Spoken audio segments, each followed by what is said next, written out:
Assalamualaikum warahmatullahi wabarakatuh. Nama saya Yuniarti, saya mahasiswi Ilmu Komunikasi. Saat ini saya akan menjelaskan ringkasan materi 1 mengenai integrasi Islam dengan kemanusiaan menurut Nurholis Majid, guna memenuhi tugas nilai hidup para Madinah. Nah, Islam adalah agama yang universal. Islam menjunjung tinggi nilai-nilai moral kemanusiaan yang universal. Prinsip Islam tentang kemanusiaan itu dilandasi dengan semangat kekhalifahan, rendah hati, tawakal, pengendalian diri, kesadaran ihsan, dan kemuliaan budi pekerti. 1. Kekhalifahan. Manusia adalah makhluk yang mulia di bumi, karena dipilihnya manusia sebagai khalifah atau wakil Allah di bumi. Tugas utama seorang khalifah yaitu membangun kehidupan di bumi dengan sebaik-baiknya, memakmurkan bumi dan membina peradaban. Oleh karena itulah manusia dibekali oleh Allah dengan ilmu. Karena faktor ilmulah manusia dipilih sebagai khalifah. Oleh karena itu, ilmu sangat penting dan diperlukan dalam membangun sebuah peradaban. Yang kedua, rendah hati. Dalam Al-Quran dinyatakan bahwa manusia adalah makhluk yang lemah. Titik kelemahan itu diantaranya adalah kecenderungan untuk berpikir pendek, ingin cepat merasakan kenikmatan hidup, mudah tergoda dengan daya tarik sementara suatu benda atau perbuatan. Karena itu, setiap pribadi dituntut untuk memiliki sifat rendah hati atau tawadu dalam memandang diri sendiri, yaitu sikap untuk tidak mengaku sebagai paling baik dan paling benar. Dengan rendah hati, menjauhkan kita dari hal-hal yang menyesatkan. Yang ketiga, ada tawakal. Selain rendah hati, sifat yang harus dimiliki manusia adalah tawakal. Tawakal ialah sikap bersandar dan mempercayakan diri kepada Allah. Tawakal adalah sifat aktif dan tumbuh hanya pada pribadi yang memahami hidup dengan tepat dan menerima kenyataan hidup dengan tepat pula. Bertawakal kepada Allah dikaitkan dengan berbagai macam nilai dari Al-Quran. Di antaranya, 1. Tawakal dilakukan untuk meneguhkan hati jika memang seseorang yakin dengan tulus dan ikhlas bahwa dia berada dalam kebenaran. Yang kedua, tawakal diperlukan untuk mendukung perdamaian antar sesama manusia, terutama jika perdamaian itu juga dikehendaki oleh mereka yang memusuhi kita.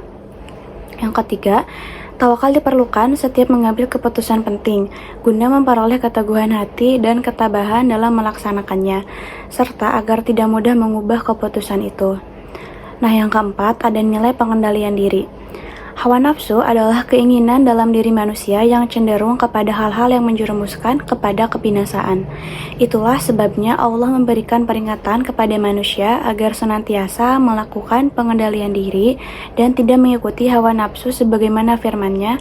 Dan janganlah kamu mengikuti hawa nafsu karena ia bisa menyesatkan kamu dari jalan Allah Subhanahu wa Ta'ala. Kuatnya dominasi hawa nafsu dalam diri seseorang bisa melahirkan berbagai macam sifat yang tercela.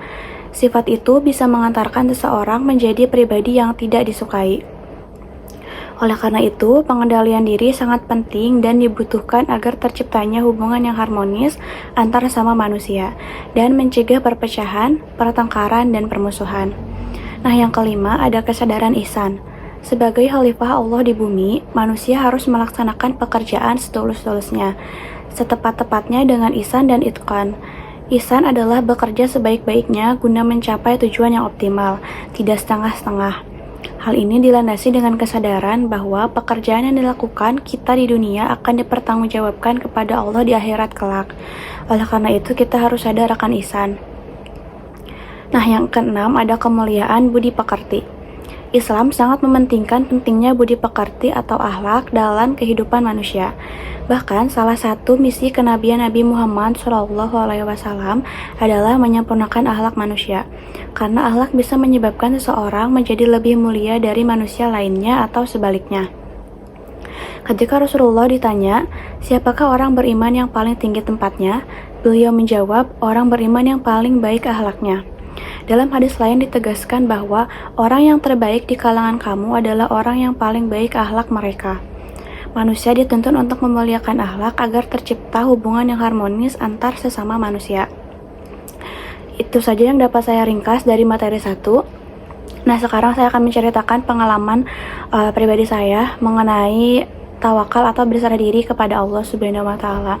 Jadi beberapa bulan yang lalu, sekitar akhir tahun 2022, saya mengalami berbagai macam masalah pekerjaan. Salah satunya terlibat sedikit cekcok dengan manajer saya dan saya sempat akan dimutasi waktu itu. Intinya itu adalah sebuah perpecahan di dalam dunia kerja yang cukup besar selama hidup saya.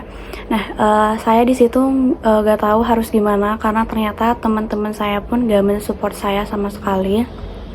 Jadi saya hanya berserah diri, saya hanya pasrah kepada Allah Subhanahu wa taala, dan di setiap sholat saya gak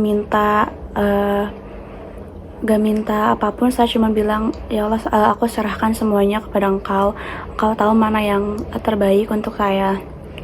Nah, ternyata beberapa bulan setelah kejadian itu, sekitar 3 bulan setelah kejadian yang parah itu, saya pindah divisi ke divisi yang benar-benar sesuai sama passion saya, sesuai dengan yang saya sukai. Dan ternyata di situ sangat membahagiakan, beda sekali dengan divisi saya yang sebelumnya.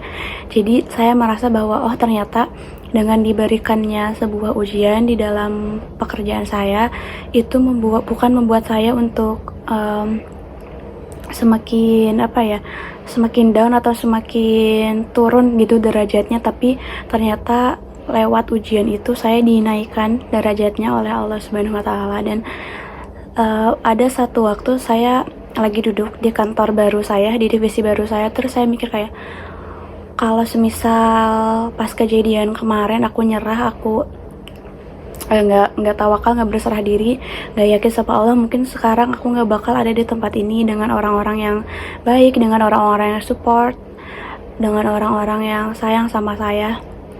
Berbeda sekali dengan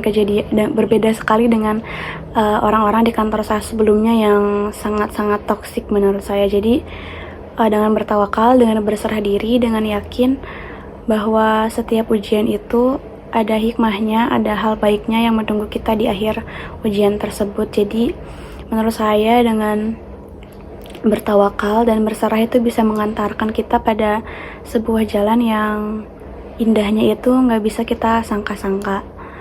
Itu sih yang membuat saya sampai saat ini selalu bertawakal, selalu berserah, karena aku yakin bahwa Allah Subhanahu wa taala itu akan memberikan yang terbaik bagi umatnya selama kita berdoa, selama kita nggak menyerah, selama kita berusaha, selama kita mengetuk terus pintunya. Dan aku yakin suatu saat pintu yang kita inginkan itu akan terbuka. Jadi mungkin ada beberapa orang di luar sana yang saat ini sedang mengalami kesulitan atau sedang diuji kesabaran ataupun keimanannya. Jangan pernah tinggalkan sholat, tetap berdoa, tetap berusaha, karena siapa tahu ujian itu akan mengantarkan kalian pada jalan yang kalian mau. Sekian yang dapat saya sampaikan. Mohon maaf apabila ada kata ataupun materi yang kurang tepat. Saya mohon maaf.